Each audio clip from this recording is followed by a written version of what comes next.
Viewers, আজকের ভিডিওতে দেখাবো এমন এক বাইক যেটা বাইকও বলতে পারেন আবার অটো বাইকও বলতে পারেন। ভিডিওর শুরুতেই চোখ পড়লো এক অবিশ্বাস্য দৃশ্য। একটা বানর বিল্ডিং এর 10 তলার বেলকুনিতে বসে আছে।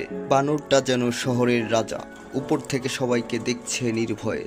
এখন আসি আসল বিষয়, সে আজব বাইকটা বানিয়েছে এমন একজন স্থানীয় তরুণ, পুরোটা নিজের টেকনিক আর আইডিয়া দিয়ে। ইঞ্জিন থেকে শুরু করে হ্যান্ডেল, ডিজাইন সবই তার নিজের হাতে কাস্টম করা। দেখলেই বোঝা যায় এটা শুধু একটা যানবাহন না, এক টুকরো শিল্পকর্ম। বাইকটার সবচেয়ে চমকপ্রদ দিক হচ্ছে এর সাউন্ড, একদম নতুন ধাপের অটো ভাইব্রেশন। আর চালালে মনে হয় যেন একটা ছোট্ট ইঞ্জিন গর্জে উঠেছে। রাস্তার সবাই তাকিয়ে থাকে।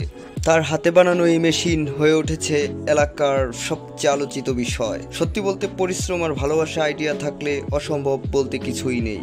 এটা বাইকও বলতে পারেন, অটো বাইকও বলতে পারেন। নিজের হাতে বানানো একদম ইউনিক একটা ক্রিয়েশন। এমন আরও চমক দেখতে জুবায়ের আইএম চ্যানেলের সঙ্গে থাকুন। ভিডিওটি ভালো লাগলে লাইক দিন আর সাবস্ক্রাইব করে পাশে থাকুন। ধন্যবাদ।